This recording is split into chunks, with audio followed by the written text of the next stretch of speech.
আসসালামু আলাইকুম। আসলে বলার মতো কোনো ভাষা নেই।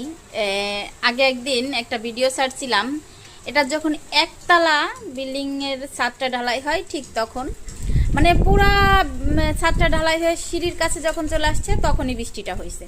মানে রোদ, প্রচুর রোদ, তার ভিতরে হঠাৎ করে বৃষ্টি। আজকেও ঠিক সেম, দোতলার ঢালাই হচ্ছে, পুরা ছাদটা ঢালাই শেষ, সিঁড়ির কাছে আসছে আর ঝপঝপায় বৃষ্টি।